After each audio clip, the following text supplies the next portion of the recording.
चलिए दोस्तों वीडियो की शुरुआत करते हैं। सबसे पहले कंपनी की बात करते हैं। पहली कंपनी का नाम है दोस्तों दीपक नाइट्राइट लिमिटेड।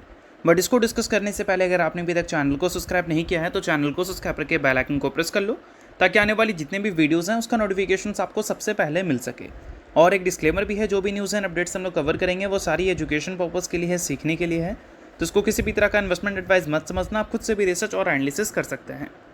तो चलिए दोस्तों वीडियो की शुरुआत करते हैं। सबसे पहले बात करते हैं दीपक नाइट्राइट से रिलेटेड कुछ इंपॉर्टेंट न्यूज़ एंड अपडेट्स के बारे में। तो दोस्तों दीपक नाइट्राइट की अगर हम बात करें तो आज के दिन इस कंपनी की परफॉर्मेंस थोड़ी सी गिरावट वाली हमें देखने को मिली थी, बट गिरावट का नंबर बहुत ज़्यादा एग्रेसिव हमें नहीं दिखा था। और आज के दिन दीपक नाइट्राइट के अर्निंग्स भी आने वाले हैं, और अर्निंग्स आने से पहले बाजार की परफॉर्मेंस और दीपक नाइट्राइट की परफॉर्मेंस अगर देखोगे तो एक्स्ट्रा ऑर्डिनरी दिखने को बिल्कुल भी नहीं मिलती है। तो इसका मतलब कहीं ना कहीं हम ये उम्मीद कर सकते हैं कि दीपक नाइट्राइट के इस बार के क्वार्टरली रिजल्ट से बाज़ार कुछ खास उम्मीद लगाकर नहीं चल रही है। बट फिर भी बाज़ार के एस्टिमेट्स क्या हैं दीपक नाइट्राइट को लेकर, चलिए उसको समझ लेते हैं ताकि अर्निंग्स देखकर आप समझ जाओ कि अकॉर्डिंग टू एस्टिमेट ये है भी या नहीं। सो देखो दोस्तों, पिछले क्वार्टर में जो कंपनी ने अर्निंग्स दिखाया था उसमें रेवेन्यू 1975 करोड़ था, और पिछले साल के क्वार्टर 4 में रेवेन्यू 2180 करोड़ हमें देखने को मिल रही थी। और इस बार बाजार जो उम्मीद लगा रही है दीपक नाइट्राइट के अर्निंग्स हैं वो ईयर ऑन ईयर और क्यू एन क्यू दोनों में मिक्स लगा रही है।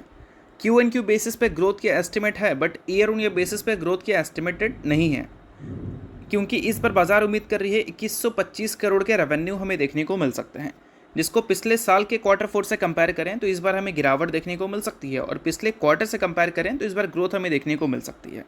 बट ग्रोथ हमें डिसेंट देखने को मिलेगा, एग्रेसिव ग्रोथ नहीं देखने को मिलेगी।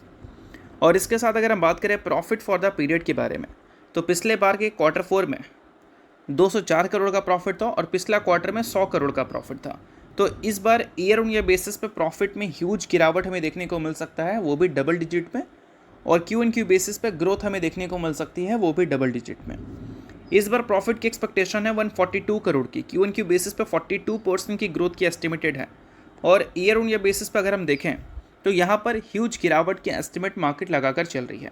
इसका मतलब कहीं ना कहीं ईयर ऑन ईयर बेसिस पे जो रेवेन्यू है उसके कंपैरिजन में प्रॉफिट हमें ज़्यादा गिरता हुआ नज़र आ सकता है। और इसका सिंपल सा रीज़न हो सकता है operating profit margins. Operating profit margins पिछले 3 क्वार्टर से अगर देखोगे तो 10 से 11% के आसपास रहा है, और पिछले साल के क्वार्टर 4 में वो 15% था। तो अगर पिछले 3 क्वार्टर जैसा ही ऑपरेटिंग प्रॉफिट मार्जिन ये कंपनी रिपोर्ट करे तो फिर क्लियर है कि रेवेन्यू चाहे फ्लैट ही क्यों ना देखने को मिले, बट प्रॉफिट हमें गिरती हुई नज़र आ सकती है। और प्रॉफिट अगर हमें गिरती हुई नज़र आ जाए तो ये मत समझ लेना कि अगले क्वार्टर में कंपनी के प्रॉफिट में एक रिकवरी दिख जाएगा। अगले क्वार्टर में प्रॉफिट को मेंटेन करना और भी ज़्यादा कॉम्प्लिकेटेड इस कंपनी के लिए रह सकता है, क्योंकि क्रूड ऑयल के प्राइसेस की बात करें तो वो काफ़ी शार्प तरीके से इस बार हमें बढ़ती हुई दिखी है। अगर हम क्वार्टर 1 की बात करें तो वहाँ पर सिर्फ एक महीना ही ऐसा है जहाँ पर क्रूड ऑयल के इम्पैक्ट दीपक नाइट्राइट को फेस करने पड़े थे, और वो था मार्च का महीना। बट अगर हम क्वार्टर 1 की बात करें तो अप्रैल मई ये दोनों महीना क्रूड ऑयल का प्राइस दीपक नाइट्राइट को परेशान ही किया होगा। और अगर ये चीज़ें जून के महीने में भी रिपीट होती है, अगर सीज़ फायर आगे चलकर नहीं होता है, तो फिर चीज़ें और भी ज़्यादा दीपक नाइट्राइट के लिए और बाकी केमिकल कंपनीज़ के लिए बिगड़ सकती है। उन केमिकल कंपनी के लिए खासकर जिनका रॉ मटेरियल क्रूड ऑयल के डेरिवेटिव से बनता है। तो ये सारी चीज़ों को नोट डाउन कर लेना है अगर आप दीपक नाइट्राइट या फिर किसी भी केमिकल कंपनी के शेयर होल्डर हैं तो। बाकी इस कंपनी के अर्निंग्स जब आएंगे तो उसका वीडियो आपको मिल जाएगा। अर्निंग्स आने से पहले एस्टिमेटेड नंबर्स मैंने आपको बता दिया ताकि अर्निंग्स देखकर आप समझ जाओ कि अर्निंग्स अकॉर्डिंग टू एस्टिमेट है भी या नहीं। तो चलिए दोस्तों बात करते हैं अगली कंपनी के बारे में। सो अगली कंपनी का नाम है बीएससी लिमिटेड। बीएससी का एक चीज़ क्लियर है, जब मार्केट ख़राब रहेगा तब बीएससी स्टेबल रहेगी, और जब मार्केट अच्छा रहेगा तो बीएससी में अच्छी तेज़ी हमें देखने को मिलेगी। अभी अगर देखोगे तो बीएससी अपने 52 वीक हाई से कितना मात्र 1.62% ही आपको नीचे देखने को मिल रही है। और बीएससी एक एक्सचेंज है, और एक्सचेंज वाली जितनी भी कंपनी हैं, खासकर बीएससी की बात करें या फिर एमसीएक्स की, अभी तो 2 ही कंपनी है ना, और आईएक्स भी एक्सचेंज वाली कंपनी है, बट ये पावर ट्रेडिंग एक्सचेंज में काम करती है। बट बीएससी जो है वो इक्विटी डेरिवेटिव्स में वर्क करती है, और एमसीएक्स कमोडिटीज़ में डील करती हैं। और ये दोनों सेक्टर इतना ज़बरदस्त परफॉर्म किया है पिछले कुछ क्वार्टर से कि ये दोनों कंपनी के अर्निंग्स अगर देखोगे तो लाजवाब देखने को मिल जाएंगे। और 52 वीक हाई से बीएससी मात्र 1.62% नीचे है, और एमसीएक्स तो 1% भी नीचे नहीं है। तो सोच लो कि कंपनी का परफॉर्मेंस कितना अच्छा चल रहा है। अब ये इसलिए हो पा रहा है क्योंकि अगर कंपनी के अर्निंग्स को देखोगे तो वो ही काफ़ी ज़बरदस्त रहे हैं। कंपनी के रेवेन्यू इस क्वार्टर में 84% से ग्रो किए थे और प्रॉफिट 61% से ग्रो किए थे, और ये नंबर बीएससी का है। और एमसीएक्स का तो इससे भी तोड़फोड़ है, रेवेन्यू 200% से ग्रो किया था और प्रॉफिट ऑलमोस्ट 300% से ग्रो किया था, और दोनों का प्राइस टू अर्निंग मल्टीपल्स भी एक ही रेंज के आसपास है।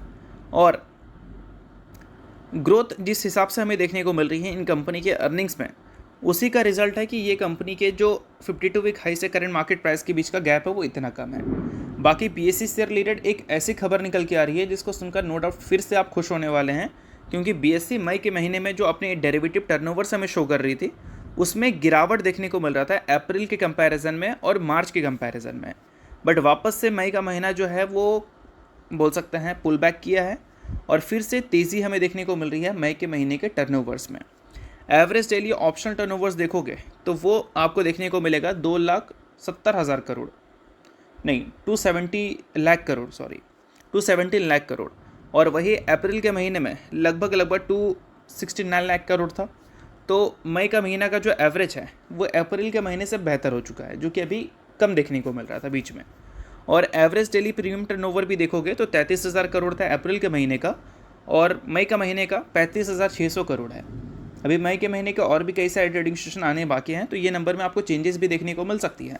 बट बीच में जो गिरावट देखने को मिली थी उस गिरावट के बाद एक अच्छी रिकवरी बीएससी के टर्नओवर्स में भी देखने को मिल रही है। ये एक सबसे बड़ा प्लस पॉइंट है बीएससी का।